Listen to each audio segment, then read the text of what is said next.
কমলা দেবী তার স্বামী স্বপন বাবু, এক ছেলে প্রীতম এবং এক মেয়ে প্রিয়াকে নিয়ে অত্যন্ত মধ্যবিত্ত পরিবারে বাস করে। অর্থাৎ মাস মাহিনা মাত্র 20,000 টাকার মধ্যেই তাদেরকে সংসার চালাতে হয়। কিন্তু কমলা দেবী এবং প্রিয়ার খুবই বড়লোক হওয়ার ইচ্ছা, সেই জন্য তারা সবসময় বড়লোক হওয়ার জন্য শর্টকাট উপায় খুঁজতে শুরু করে। আর এখন একমাত্র বড়লোক হওয়ার শর্টকাট উপায় হলো ছেলেকে বড়লোক বাড়ির মেয়ের সঙ্গে বিয়ে দেওয়া। প্রীতমের যেহেতু কোনো বদ অভ্যাস নেই বা নেশা ভাঙ কিছুই নেই, আর তার চরিত্র ভীষণই ভালো, তাই কমলা দেবীর ছেলের সাথে বড়লোক পরিবারের মেয়ে শালিনীর বিয়ে ঠিক হয়। শালিনীর বাবা শহরের সবথেকে বড় বিজনেসম্যান। দেখ শালিনী, আমাদের টাকা পয়সার কোনো অভাব নেই, তাই তোর স্বামী যদি বেশি বড় লোক নাও হয় তাতেও আমাদের কোনো সমস্যা হবে না, কারণ আমি আমার টাকা দিয়ে তোর বর আর বরের পরিবারকে বড় লোক করে দেব। তবে তোর বর যেন ভালো হয় আর তার গুণ থাকলেই আমি খুশি। শালিনী তার বাবার কথা শুনে খুবই খুশি হয়। দেখতে দেখতে এভাবেই কিছুদিন কাটে আর প্রীতমের সঙ্গে শালিনীর ধুমধাম করে বিয়ে হয়ে যায়। বিয়ের পর শালিনী যখন তার বরের সঙ্গে নিজের ছোট্ট শ্বশুর বাড়িতে গিয়ে ওঠে, তখন সেই ছোটখাটো বাড়িঘর দেখে নতুন বউ শালিনীর মোটেই ভালো লাগে না। মা, আপনারা 4 জন মিলে এতদিন ধরে এই ছোট্ট বাড়িতে কিভাবে থাকতেন? এর থেকে আমার নিজস্ব ঘর অনেক বড়, সুতরাং আমি এরকম বাড়িতে মোটেই থাকতে পারবো না। হ্যাঁ জানি তো, আমাদের এই ছোট বাড়িতে থাকতে তোমার খুব অসুবিধা হবে, কিন্তু কি করব বলো, আমাদের তো আর তোমার বাবার মতো টাকা নেই, তাই বড় বাড়িঘরের ব্যবস্থা করতে পারিনি আমরা। একটা কাজ করলে হয় না, তুমি বরং তোমার বাবাকে বলো তোমাকে একটা 5 BHK বড় অ্যাপার্টমেন্ট কিনে দিতে, তাহলে তোমার থাকতে কোনো অসুবিধা হবে না। হ্যাঁ বৌদি, মা কিন্তু ঠিকই বলেছে। আর তোমার বাবা যদি তোমাকে একটা বড় অ্যাপার্টমেন্ট গিফট করে, সেখানে তুমি তো আর দাদাকে নিয়ে একসঙ্গে থাকতে পারবে না, তাই আমরাও তোমার সঙ্গে থাকবো, খুব মজা হবে। কমলা দেবী এবং প্রিয়ার কথা শুনে সরল মনে শালিনী রাজি হয়ে যায়। আর তখনই শালিনী তার বাবাকে বলে নিজের জন্য একটা বড় অ্যাপার্টমেন্ট কিনে ফেলে। আর সেই বড় অ্যাপার্টমেন্টে সুইমিং পুল থেকে শুরু করে গার্ডেন, আলাদা কিচেন ইত্যাদি থাকে। আর এত বড় বাড়িঘর দেখে তার শ্বশুর বাড়ির লোকজন ভীষণ পরিমাণে খুশি হয়। আর তারা এভাবেই মধ্যবিত্ত থেকে হঠাৎ করেই বড়লোক হিসেবে পরিগণিত হতে শুরু করে। শালিনীর বাবার দৌলতে তাদের টাকা পয়সা, বাড়ি গাড়ি কোনো কিছুরই অভাব থাকে না। আর এভাবেই কিছুদিনের মধ্যেই তারা হঠাৎ বড়লোক হয়ে যায়। ওহ, এরকম হঠাৎ বড়লোক হয়ে জীবনটা কি ভালো লাগছে। এত বড় বাড়ি, বাড়ির বাইরে গাড়ি দাঁড়িয়ে আছে, বাড়ির মধ্যে সুইমিং পুল, জীবনে সত্যি এতটাই সুখের দরকার ছিল। অন্যদিকে প্রিয়াও নিজের বড়লোক জীবনের সুখ সমৃদ্ধি ভোগ করতে শুরু করে। এতদিন ধরে টাকা পয়সার অভাবে মনের মতো করে শপিং পর্যন্ত করতে পারিনি। সব জামা কাপড় অনলাইনে অ্যাড টু কার্ট করে রাখতাম, কোনো মেকআপ প্রোডাক্টও কিনতে পারিনি, দামি দামি জুতা কিনতে পারিনি, ব্যাগ কিনতে পারিনি। কিন্তু আমি এখন আমার সব স্বপ্ন পূরণ করব, তাও আবার বৌদির টাকাতে। এই বলে প্রিয়া এবং তার মা শালিনীর কাছে চলে যায়। আর তারা 3 জনে মিলে শপিং করতে বেরিয়ে পড়ে। শপিং মলে পৌঁছানোর পর কমলা দেবী এবং প্রিয়া একেবারে পাগলের মতো শপিং করতে শুরু করে। কমলা দেবী যাবতীয় যত দামি দামি শাড়ি কিনে ফেলে। অন্যদিকে প্রিয়া নিজের জন্য জামা কাপড় থেকে শুরু করে ব্যাগ, মেকআপ ইত্যাদি বেশি বেশি টাকা দিয়ে কিনে নেয়। আর বিলের পরিমাণ হয় 5 লক্ষ টাকা। সেই টাকা শালিনী তখনই মিটিয়ে দেয়। চলো আমরা এবার 5 স্টার হোটেলে গিয়ে লাঞ্চ করে নিই, কারণ ভীষণ খিদে পেয়ে গেছে। বাবার জন্মে চোখেও দেখিনি 5 স্টার হোটেল কেমন হয়। ওই পাড়ার মোড়ে বিশুর দোকান থেকে তরকা আর রুটি খেতাম তো, কিন্তু এখন আমি 5 স্টার হোটেল ছাড়া ওঠা বসা করতে পারবো না, কারণ এখন তো আমরা বড়লোক হয়ে গেছি। এই বলে কমলা দেবী তার মেয়ে এবং বৌমার সঙ্গে 5 স্টার হোটেলে খাবার খেতে চলে যায়। আর তারা খাওয়া দাওয়া করে বাড়িতে ফিরে আসে। বাড়িতে ফিরে আসার পর আমি যদি এই দামি দামি শাড়িগুলো পরে আমাদের পাড়ার মালতীকে দেখাই, তাহলে মালতী একেবারে জ্বলে পুড়ে মরে যাবে। ও ভাবতেই পারবে না যে আমি এত দামি দামি শাড়ি পরতে পারি। কি একখানা 1000 টাকা দিয়ে শাড়ি কিনেছিল, তাই আমাকে 1000 বার শুনিয়েছিল। আমারও এখন ইচ্ছা করছে ওকে এই দামি দামি শাড়িগুলো দেখিয়ে আসতে। মা প্লিজ, তুমি এখন বড়লোক হয়ে গেছো, তাই ছাপড়িদের মতো কথা বলো না। তোমার এখন এত দামি দামি শাড়ি কাউকে দেখানোর দরকার নেই। ওই মালতী কাকিমা আমাদের স্ট্যান্ডার্ডে পড়ে না। তুমি এখন ওই লো ক্লাস স্ট্যান্ডার্ড থেকে অনেক উঁচুতে উঠে গেছো। হ্যাঁ, একদম ঠিক বলেছিস। সুতরাং বেকার ওই গরিব পাড়ার লোকেদেরকে পাত্তা দিয়ে লাভ নেই, বাদ দে।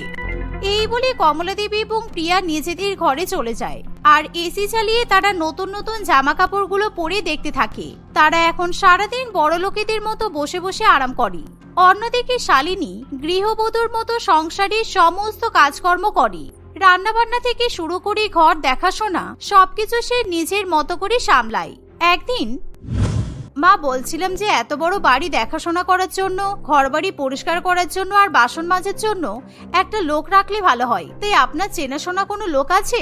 কারণ আপনারা যে এলাকায় আগে থাকতেন শুনেছি সেখানে নাকি অনেক কাজের লোক পাওয়া যায়। না না বৌমা, আমার কাজের লোক চেনাশোনা থাকবে কি করে? আমার কাছে এরকম কোনো ইনফরমেশন নেই। তুমি বরং একটা কাজ করো, এই অ্যাপার্টমেন্টে তো অনেকেই থাকে, তুমি কাউকে জিজ্ঞাসা করতে পারো, ওরা তোমাকে কাজের লোকের খবর দিতে পারবে। আর আমাদের কাছে এখন অনেক টাকা আছে, তাই যত টাকা চাই মুখে ছুঁড়ে মারবে, কাজের লোক নিজেই চলে আসবে। শালিনী তার শাশুড়ি মায়ের কথা শুনে রাজি হয়ে যায়। তাই সে চারিদিকে খোঁজাখুঁজি করার পর পুষ্পা নামের এক মহিলাকে নিজের বাড়িতে কাজ করার জন্য নিয়ে আসে। আর পুষ্পা কমলা দেবীকে দেখা মাত্রই চিনতে পারি, কারণ কমলা দেবী যে পাড়াতে থাকতো সেই পাড়ার প্রত্যেকটা বাড়িতেই পুষ্পা কাজ করত। কি ব্যাপার কমলা কাকিমা, তুমি এখানে কি করছো? ইস, তোমার অবস্থা এমন হয়েছে তোমাকে এখন এই বড়লোক বাড়িতে ঘর ঝাড়ু দেওয়ার আর বাসন মাজার কাজ করতে হচ্ছে। ছি ছি ছি ছি, ভাবতেও খারাপ লাগছে। বুড়ো বয়সে যদি ছেলে মেয়ে না দেখে তাহলে মাকে তো বড়লোক বাড়িতে কাজের লোক হয়ে যেতে হয়। চুপ কর বদমাইশ মেয়ে, কাজের লোক হবে তোর মা। আর তোকে কে বলেছে আমি এই বাড়িতে কাজ করি? এই বড়লোক বাড়িটা আমার, এখানে আমি আমার ছেলে, বৌমা আর মেয়েকে নিয়ে থাকি। বৌমা, তুমি অন্য কাউকে খুঁজে পেলে না? এই থার্ড ক্লাস মেয়েটাকে নিজের বাড়িতে কাজ করার জন্য রাখবে? কোনো মতেই সম্ভব নয়। এই পুষ্পা, তুই যা, এখান থেকে বেরিয়ে যা। আর বৌমা, ও যেই বাড়িতে কাজ করে সেখান থেকে প্রত্যেকদিন খাবার চুরি করে খায় আর টাকাও চুরি করে, সুতরাং ওকে যদি কাজে রাখো তাহলে কিন্তু আমরা বড়লোক থেকে আবার গরিব হয়ে যাব। হঠাৎ বড়লোক হয়ে কত কথা। শোনো কাকিমা, সব জানা আছে, তুমি তোমার বৌমার বাপের টাকাই বড়লোক হয়েছো, সুতরাং এত বড় বড় কথা বলো না। মনে আছে যখন তুমি আগের পাড়াতে থাকতে তখন আমি তোমার পাশের বাড়ির মালতী কাকিমার বাড়িতে কাজ করতাম, আর ওখান থেকে যখন খাবার চুরি করে বেরোতাম তখন কিন্তু তুমি সেই খাবারে ভাগ বসাতে, আর এখন বেশি বেশি কথা হয়েছে তোমার। পুষ্পা এরকম করে বললে কমলা দেবী ভীষণই লজ্জায় পড়ে, আর সে কিছুতেই পুষ্পাকে নিজের বাড়িতে কাজে রাখতে চায় না। সে তখনই পুষ্পাকে বাড়ি থেকে তাড়িয়ে দেয়। এভাবেই দেখতে দেখতে বেশ কিছুদিন কাটে। আর একদিন কমলা দেবী এবং প্রিয়া তাদের অ্যাপার্টমেন্টের সুইমিং পুলে স্নান করতে যায়। আর সেই সুইমিং পুলে সবাই বিকিনি কস্টিউম পরে স্নান করে, কিন্তু সবাই প্রিয়া এবং কমলা দেবীকে দেখে হাসাহাসি করতে শুরু করে দেয়। এই প্রিয়া, সবাই আমাদের দিকে তাকিয়ে এরকম হাসছে কেন রে? আমরাও তো ওদের মতো সুইমিং পুলে স্নান করতে এসেছি, তা বলে আমাদের দিকে তাকিয়ে হাসার কোনো কারণ আছে? কেন হাসবে না বলো তো? সবাই দেখেছো কেমন ছোট ছোট কাটা কাটা বিকিনি পরে সুইমিং পুলে স্নান করতে এসেছে, আর আমাদেরকে দেখো সালোয়ার কামিজ পরে সুইমিং করতে চলে এসেছি। এরকম জামা কাপড় পরে সাঁতার কাটা যায়? চলো আমরা সুইমিং কস্টিউম পরে আসি। প্রিয়ার কথা শুনে কমলা দেবী কি করবে কিছু বুঝে উঠতে পারে না, কারণ সে আগে কখনো এই ধরনের পোশাক আশাক পরেনি। তবে তাদেরকে যেহেতু স্ট্যাটাস মেনটেন করতে হবে, তাই কমলা দেবী এবং প্রিয়া বিকিনি কস্টিউম পরে সাঁতার কাটতে চলে আসে। কিন্তু সুইমিং পুলে আসার পর, শোন প্রিয়া, এই এত বড় পুকুরে নেমে স্নান করার কোনো দরকার নেই। আমরা ভালো করে কিন্তু সাঁতার কাটতে পারি না।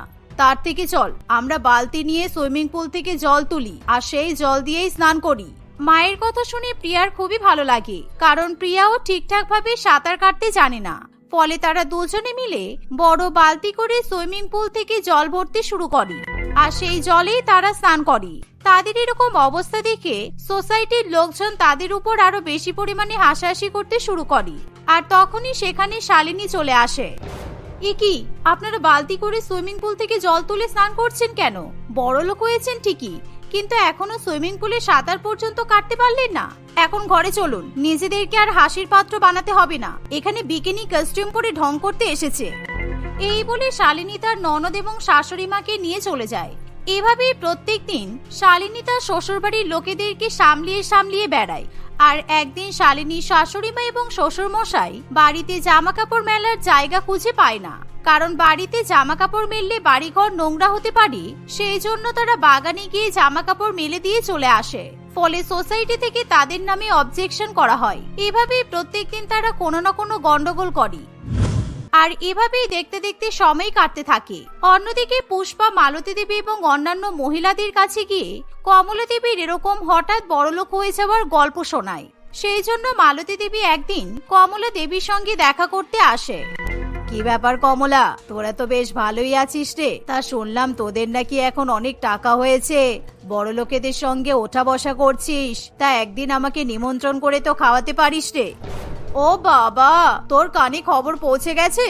হ্যাঁ সেটাই, ওই পুষ্পাই তো তোকে খবর দিয়েছে। ঠিক আছে, তুই যখন চলেই এসেছিস তাহলে আমার এই বড়লোক বাড়িতে বসে এক কাপ চা, সরি আমেরিকান চা খেয়ে যা। এই কথা বলে কমলা দেবী তার বান্ধবীকে বাড়িতে বসতে দেয়। আর কমলা দেবীর অত বড় বাড়িঘর চাকচিক্য দেখে মালতী দেবীর প্রচন্ড পরিমাণে হিংসা হয়। উফ, ও তোকে তো একটা কথা বলাই হয়নি, আমার বৌমা আমাকে 1 লক্ষ টাকা দামের অনেকগুলো শাড়ি কিনে দিয়েছে, জানিস তো? অবশ্য তুই এর মর্ম বুঝবি কি করে, তুই তো পরিস 500,000 টাকা দামের শাড়ি।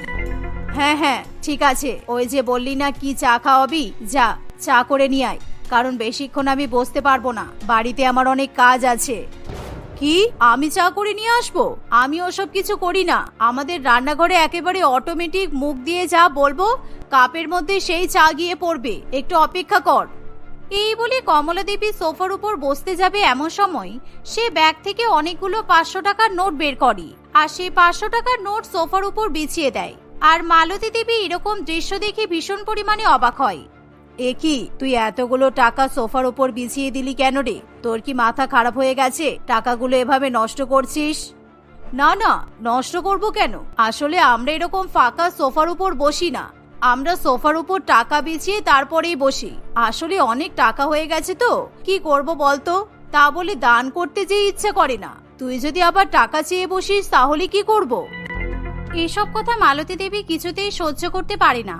ফলে সে যখনই সেই বাড়ি থেকে বেরিয়ে যাবে এমন সময় প্রীতম কাঁদতে কাঁদতে বাড়িতে ফিরে আসে, কারণ শালিনীর বাবা তাকে অফিস থেকে তাড়িয়ে দিয়েছে আর বলেছে প্রীতমের কাছ থেকে সমস্ত রাজঐশ্বর্য কেড়ে নেবে। আর এই কথা জানার পর কমলা দেবী এবং তার মেয়ের মাথায় আকাশ ভেঙে পড়ে। আমার বাবা একদম ঠিক কাজ করেছে, তোমার মতো একটা অকর্মণ্য ছেলেকে বিশ্বাস করেই আমার ভুল হয়েছিল। তোমাকে আর তোমার পরিবারকে আমার বাবা টাকা দিয়ে সুখ শান্তি দিয়েছে, কিন্তু তোমরা সেটা ধরে রাখতে পারলে না। আজকে আমার বাবার সঙ্গে একটা বিদেশি কোম্পানির অনেক বড় ডিল সাইন হওয়ার কথা ছিল, আর সেই ডিলের দায়িত্ব আমার বাবা প্রীতমকে দিয়েছিল। কিন্তু প্রীতম ভালো করে শূন্য পর্যন্ত গুনতে জানে না, ও 1 কোটি টাকার মধ্যে 4টে শূন্য গুনেছে। 1 কোটি টাকায় 4টে শূন্য হয় ছাগল? আর এই কারণে আমার বাবার কোটি কোটি টাকা লস হয়ে গেছে। সুতরাং আপনাদের মতো লোকেদেরকে বড়লোক করে কোনো লাভ নেই, আপনারা যেমন ছিলেন তেমনই থাকবেন। শালিনীর কথা শুনে মালতী দেবী মনে মনে খুবই খুশি হয়। তাই সে তখনই বাড়িতে ফিরে পাড়া সবাইকে ব্যাপারটা জানিয়ে দেয়, আর সবাই মিলে কমলা দেবী এবং তার পরিবারকে নিন্দা করতে শুরু করে, যার ফলে কমলা দেবী এবং তার পরিবার নিজেদের ভুল বুঝতে পারে। তাই তারা আর কোনোদিনও হঠাৎ করে এরকম বড়লোক হতে চায় না, এমনকি তারা শালিনী এবং শালিনীর বাবার কাছেও ক্ষমা চেয়ে নেয়। কল্পনা ভীষণই অলস একটি মেয়ে ছিল। সে তার বাবা মায়ের সঙ্গে বাস করত। বাবা মায়ের একমাত্র সন্তান হওয়ায় ছোটবেলা থেকেই তার বাবা মা তাকে অনেক ভালোবাসা দিয়ে বড় করে। আর অতিরিক্ত আদর ভালোবাসা পেয়ে কল্পনা সময়ের সঙ্গে সঙ্গে প্রচন্ড পরিমাণে অলস হয়ে ওঠে। আর তাকে যেহেতু বাড়ির কোনো কাজকর্ম করতে হয় না, তাই সে সারাদিন নিজের ঘরে শুয়ে থাকে কিংবা বসে থাকে, আর বেশিরভাগ সময় ফোন ঘেটে সময় নষ্ট করে। আর নিজেদের মেয়ের এরকম জীবনধারা দেখে তার বাবা মা দুজনেই খুবই চিন্তায় পড়ে। তাই শেষ পর্যন্ত কল্পনার বাবা মা কল্পনার বিয়ে দেওয়ার সিদ্ধান্ত নেয়। তারা ভাবে বিয়ের পর কল্পনার জীবনে নিশ্চয়ই পরিবর্তন আসবে। আর দেখতে দেখতে প্রীতমের সঙ্গে কল্পনার বিয়ে হয়ে যায়। কিন্তু বিয়ের পরেও কল্পনার জীবনে কোনো পরিবর্তন আসে না। দূর, সবাই মিলে আমাকে ঘিরে বসে আছে, কি জানি কেন আমার একদম ভালো লাগছে না, খুব ঘুমানোর ইচ্ছে করছে। আমাকে তো কেউ ঘরে যেতেই দিচ্ছে না। বেকার বেকার বিয়ে করলাম, বাবা মা জোর করে আমার বিয়ে দিয়ে আমাকে শ্বশুর বাড়িতে পাঠিয়ে দিল। আমার ভালো লাগছে না, আমি বাড়িতেই তো বেশ ভালো ছিলাম। কি হলো বৌমা, তুমি কোনো কথা বলছো না কেন? সবাই তোমাকে দেখার জন্য পাগল হয়ে যাচ্ছে, আর আমাদের আত্মীয় স্বজন তোমাকে কত কিছু জিজ্ঞাসা করছে, কিন্তু তুমি তো কিছু বলছোই না। তোমার কি বাবা মায়ের জন্য মন খারাপ করছে নাকি? হ্যাঁ মা, বাবা মায়ের জন্য মন তো খারাপ করছেই, কিন্তু এখন আমার খুব ঘুম পাচ্ছে। আজকে আমার বিয়ে হলো বলে আমি একদমই ঘুমাতে পারিনি। তাই আপনারা যদি কিছু মনে না করেন, আমি কি আমার ঘরে গিয়ে ঘুমাতে পারি? ও, তোমার ঘুম পাচ্ছে, তুমি আগে বলবি তো। ঠিক আছে, এই তোমরা সবাই সরে যাও। নতুন বৌমার ঘুম পাচ্ছে, ওকে ঘুমাতে দাও। তোমরা সবাই আবার কালকে এসো, কেমন? কালকে আমার নতুন বৌমার প্রথম রান্নার অনুষ্ঠান। বৌমা, কালকে কিন্তু তুমি সকাল সকাল উঠে পড়বে, আর আমাদের সবাইকে কিছু একটা মিষ্টি খাবার রান্না করে খাওয়াবে, কেমন? রান্না করার কথা শুনে কল্পনা ভীষণই ভয় পেয়ে যায়, কারণ কল্পনা খুবই অলস হওয়ায় সে একেবারেই কোনো কাজকর্ম করতে চায় না। তাই কালকে সকালবেলা উঠে তাকে রান্না করতে হবে ভেবেই কল্পনা সারা রাতের ঘুম উড়ে যায়, আর সে মনে মনে ফন্দি করতে থাকে কিভাবে বাড়ির কাজকর্ম থেকে সে রেহাই পাবে। অনেক ভাবনা চিন্তা করার পর কল্পনা একটা ভালো আইডিয়া বের করে। আর পরের দিন সকালবেলা যখন কল্পনার শাশুড়ি মা তাকে ডাকতে আসে, বলছি বৌমা, চলো এবার রান্নাঘরে চলো, আমি সবকিছু গুছিয়ে রেখেছি। তুমি রান্নাঘরে গিয়ে মিষ্টি কোনো খাবার রান্না করে নাও। মা, আমার মাথা ভীষণ যন্ত্রণা করছে। কালকে সারা রাত আমি ঘুমাতে পারিনি। আসলে এত বড় হয়েছি, এখনো পর্যন্ত বাবা মাকে ছেড়ে আমি থাকিনি তো, তাই কালকে সারা রাত আমার বাবা মায়ের কথা খুব মনে পড়েছে। আমার বাবা মাকে দেখতে ইচ্ছা করছে। আপনি প্লিজ আমাকে আমার বাবা মায়ের কাছে যেতে দিন। নতুন বৌমার কথা শুনে চন্দ্রিমা দেবী ভীষণই অবাক হয়। আরে বৌমা, তুমি কালকে বিয়ে করে আমাদের বাড়িতে এলে, আর আজকেই তুমি মায়ের বাড়িতে যাবে বলছো? তোমার কি মাথা খারাপ হয়ে গেছে? এখনো তোমার বিয়ের প্রথম রান্নার অনুষ্ঠান পালন করা হলো না, আর তুমি যদি আজকে মায়ের বাড়িতে চলে যাও তাহলে লোকজন কি ভাববে বলো তো? না না বৌমা, আমি আজকে তোমাকে কিছুতেই মায়ের বাড়িতে যেতে দিতে পারবো না। তবে তুমি কালকে যেতে পারো। এমনিও তো বিয়ের 2-1 দিন পর নতুন বৌমারা মায়ের বাড়িতে থাকতে যায়। শাশুড়ি মায়ের কথা শুনে কল্পনার খুবই রাগ হয়, কারণ সে শুধুমাত্র রান্নার হাত থেকে রক্ষা পাওয়ার জন্যই মায়ের বাড়িতে পালিয়ে যেতে চাইছে। না, আমি কিছু রান্না বান্না করতে পারবো না। আমি আমার বাবা মায়ের কাছে যাব। আমি যতদিন না আমার বাবা মায়ের কাছ থেকে ঘুরে আসবো, ততদিন আমি এই বাড়ির কোনো কাজকর্ম করব না। আমার বাবা মা জোর করে আমার বিয়ে দিয়েছে। আমি কিছুতেই এত তাড়াতাড়ি বিয়ে করতে চাইছিলাম না। আমি আমার বাবা মায়ের সঙ্গে থাকতে চাই। এভাবেই কল্পনা কান্নার অভিনয় শুরু করে, আর যা দেখে চন্দ্রিমা দেবীর খুবই খারাপ লাগে। দেখো বৌমা, আজকে আমি তোমাকে কিছুতেই মায়ের বাড়িতে পাঠাতে পারবো না। আমি প্রীতমকে বলে দিচ্ছি কালকে সকালবেলাতেই তোমাকে মায়ের বাড়িতে নিয়ে যাবে, কেমন? তবে এবার অন্তত তুমি রান্নাঘরে গিয়ে কিছু একটা রান্না করো। কল্পনা তার শাশুড়ি মায়ের কোনো কথা শোনে না। সে রাগ করে নিজের ঘরে চলে যায় আর দরজা বন্ধ করে দেয়। আর সে ইচ্ছা করে ঘরের মধ্যে বসে বসে জোরে জোরে কান্নার অভিনয় করতে থাকে। চন্দ্রিমা দেবী এবার কি করবে কিছুই বুঝে উঠতে পারে না। তাই সে নিজেই বৌমার হয়ে রান্নাঘরে মিষ্টি খাবার রান্না করতে চলে যায়, কারণ কিছুক্ষণের মধ্যেই তার বাড়িতে পাড়া পড়শি আসবে নতুন বৌমার হাতের খাবার খাওয়ার জন্য। তাই সে তার বৌমার হয়ে নিজেই পায়েস এবং হালুয়া রান্না করে পাড়া প্রতিবেশীদের খাইয়ে দেয়। কিন্তু চন্দ্রিমা দেবী সবাইকে মিথ্যা কথা বলতে বাধ্য হয় যে তার নতুন বৌমাই খাবারগুলো রান্না করেছে, আর নতুন বৌমা একটু অসুস্থ বলে নিজের ঘরে বিশ্রাম করছে। এভাবেই চন্দ্রিমা দেবী কোন রকমের পরিস্থিতি সামলে নেয়, আর অন্যদিকে কল্পনা নাক ডেকে ঘুমাতে থাকে। আর পরের দিন সকাল বেলাতেই কল্পনা মায়ের বাড়িতে যাওয়ার জন্য তৈরি হয়ে নেয়। কিন্তু চন্দ্রিমা, তোমাকে কি আজকেই মায়ের বাড়িতে যেতে হবে? না মানে আমার কালকে একটা দরকারি কাজ ছিল আর কি। তাই আজকে যদি শ্বশুর বাড়িতে যাই তাহলে কালকেই আবার আমাদেরকে চলে আসতে হবে। আর কালকে যদি কাজ মিটিয়ে যাই তাহলে বেশ কিছুদিন আমি আর তুমি ওখানে গিয়ে থাকতেও পারবো। আমি ওসব কিছু জানি না। আমি আজকে আমার মায়ের বাড়িতে যাব, আর তুমি কালকে চলে আসবে। তুমি ওখানে থেকে বেকার বেকার কি করবে? তাছাড়া আমি এখন 1 মাস আমার মায়ের বাড়িতেই থাকবো। বাবা মায়ের সঙ্গে থেকে মনটা একটু ভালো হবে, তারপরই শ্বশুর বাড়িতে আসবো। তুমি 1 মাস পর আমাকে নিতে যাবে, না গেলেও হবে। আমি একাই চলে আসতে পারবো। এই শুনে প্রীতমের খুবই খারাপ লাগে, কিন্তু তবুও তার কিছু করার থাকে না। সেদিনই প্রীতম কল্পনাকে নিয়ে শ্বশুর বাড়িতে চলে যায়, আর মায়ের বাড়িতে গিয়ে কল্পনা খুবই খুশি হয়। আর সে প্রথমে নিজের ঘরে গিয়ে শুয়ে পড়ে, যা দেখে প্রীতম খুবই অবাক হয়। পরের দিন আবার প্রীতম কল্পনাকে মায়ের বাড়িতে রেখে নিজের বাড়িতে ফিরে যায়। এর ফলে কল্পনা ভুলেই যায় যে তার বিয়ে হয়েছে। তাই সে আগে যেরকম বিয়ের আগে জীবন কাটাতো সেরকমই উচ্ছৃঙ্খল ভাবে জীবন কাটাতে থাকে। সারাদিন সে শুয়ে বসে এবং ফোন ঘেঁটে সময় কাটায়। আর এরকম ভাবেই দেখতে দেখতে 1 মাস কেটে যায়। কল্পনা শ্বশুর বাড়িতে যাওয়ারও সময় হয়ে আসে। তার শ্বশুর বাড়িতে যাওয়ার ইচ্ছা না থাকলেও বাধ্য হয়ে তাকে শ্বশুর বাড়িতে ফিরে যেতে হয়। তাহলে বৌমা, মায়ের বাড়ি থেকে এসে এবার ভালো লাগছে তো? আসলে বিয়ের পর মেয়েদের এরকম প্রথম মায়ের বাড়িতে যেতে খুব ভালো লাগে। আচ্ছা ছাড়ো এসব, আজকে রাতের রান্নাটা কিন্তু তুমি করবে বৌমা, কেমন? কি আমাকে রান্না করতে হবে? আমি এইমাত্র বাড়িতে এলাম আর এখনই আপনি আমার উপর কাজের বোঝা চাপিয়ে দিচ্ছেন। আর তাছাড়া আমি তো এখন আপনাদের বাড়ির নতুন বৌমা। আমি শুনেছি নতুন বৌমাদের নাকি শ্বশুর বাড়িতে বেশি কাজ করতে দেয় না, তাই এখন এক সপ্তাহ অন্তত আমি কোনো কাজ করব না। নতুন জায়গাতে এসেছি, সবাইকে চিনি বুঝি, তারপর আমার দায়িত্ব আমি বুঝে নেব।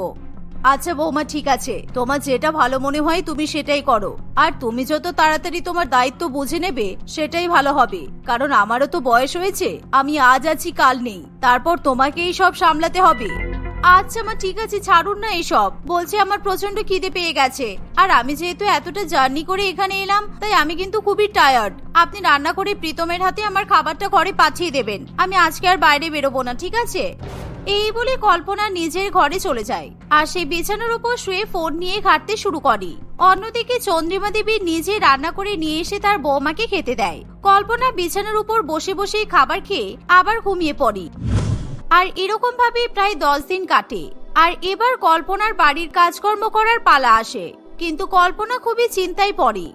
বৌমা, আজকে সকাল থেকে উঠে পর্যন্ত আমি কিন্তু বাড়ির সব কাজ করেছি, দুপুরে রান্নাও করেছি। তুমি এবার রান্নাঘরে গিয়ে আমাদের জন্য শুধু কয়েকটা রুটি বানিয়ে নাও। তোমাকে শুধুমাত্র একটাই কাজ দিচ্ছি, কাজটা করে নাও অন্তত। আরে মা, আগে আমার কথাটা শুনুন। আমি আপনার কাছেই যাচ্ছিলাম।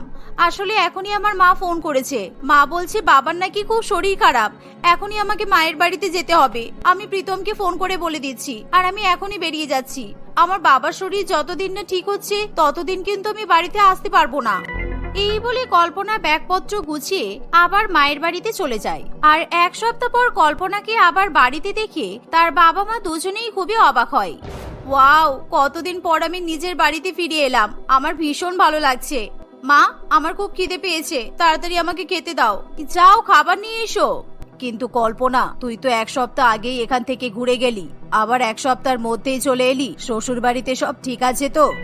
না গো মা, কিচ্ছু ঠিক নেই। তোমরা আমার এমন বাড়িতে বিয়ে দিয়েছো, আমার শাশুড়ি মা একেবারে জল্লাদ মহিলা। সারা দিন সকাল থেকে রাত পর্যন্ত আমাকে খাটায়। বাড়ির কাজ করতে করতে, রান্না বান্না করতে করতে আমি পাগল হয়ে যাচ্ছি। কাজ করতে করতে হাঁপিয়ে গেছি আমি। তাই ভাবলাম একটু বাড়ি থেকে ঘুরে যাই, কারণ মায়ের বাড়ির মতো সুখ আর কোনো জায়গায় নেই। কল্পনার কথা শুনে তার মা একটু অবাক হয়। বলছি বাবা, তুমি আমার জন্য বাইরে থেকে কিছু খাবার কিনে নিয়ে এসো। তুমি আমার জন্য পিৎজা, বার্গার আর ডোনাট কেক নিয়ে আসবে, ঠিক আছে? কতদিন হয়ে গেল বাইরের খাবার খাইনি। শ্বশুর বাড়িতে শুধুমাত্র বাড়ির খাবারই খেতে হয়। তাড়াতাড়ি যাও আর আমার জন্য খাবার নিয়ে এসো। হ্যাঁ রে মা, ঠিক আছে, আমি এখনই যাচ্ছি। কিন্তু তোর মায়েরও শরীরটা তো ভালো নেই রে মা, তুই একটু তোর মায়ের হাতে হাতে কাজ করে দিস, কেমন? এই বলে রামকমল বাবু খাবার কিনতে বাইরে চলে যায়, কিন্তু কল্পনা তার বাবার কথাতে পাত্তা না দিয়ে নিজের ঘরে গিয়ে শুয়ে পড়ে। সে একবারের জন্য তার মাকে হেল্প করার কথা ভাবে না। এখন মায়ের বাড়িতে কল্পনা সারাদিন শুয়েই থাকে, আর তার মা খাবার রান্না করে তার ঘরে দিয়ে যায়। সেই সাথে কল্পনার বাবাও সবসময় বাইরে থেকে তাকে খাবার নিয়ে এসে খাওয়ায়। এর ফলে কল্পনা দিনরাত শুধু বসে বসে খাবার খায় আর ঘুমাতে থাকে। এরকম ভাবে প্রায় 20 দিন কাটে, কিন্তু এখনো পর্যন্ত কল্পনা কিছুতেই শ্বশুর বাড়িতে ফিরে যেতে চায় না।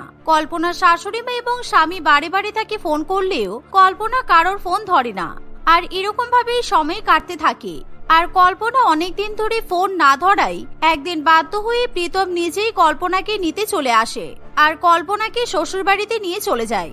এর ফলে বেশ কিছুদিন কল্পনা শ্বশুর বাড়িতে কোনো রকমে কাটায়, কিন্তু এখনো পর্যন্ত সে বাড়ির কোনো কাজকর্ম করে না।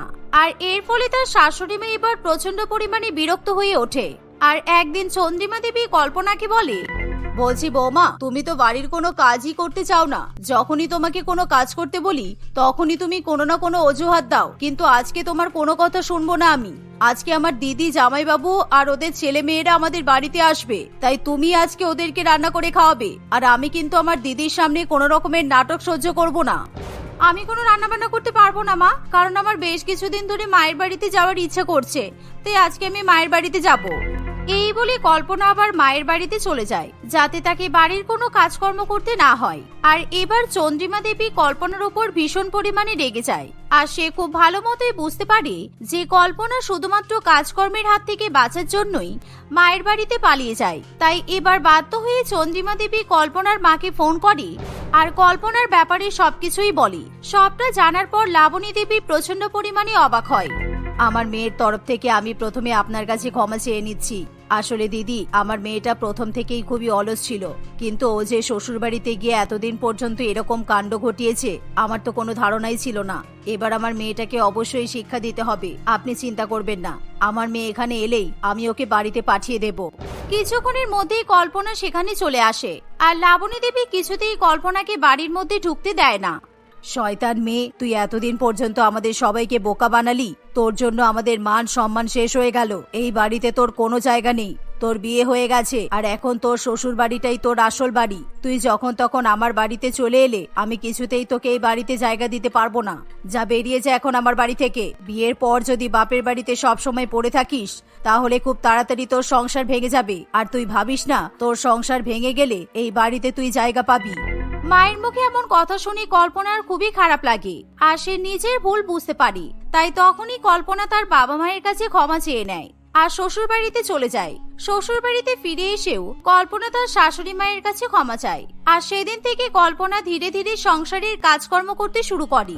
আর সময়ের সঙ্গে সঙ্গে কল্পনা তার সংসারের সমস্ত দায়িত্ব বুঝে নেয়। বৌমার মধ্যে এরকম পরিবর্তন দেখে চন্দ্রিমা দেবী খুবই খুশি হয়। আর এখন কল্পনা কথায় কথায় মায়ের বাড়িতে যাওয়ার নাম করে না, বরং তার শাশুড়ি মাকে এখন নিজে থেকে বলতে হয় যাতে কল্পনা তার মায়ের বাড়ি থেকে ঘুরে আসতে পারে।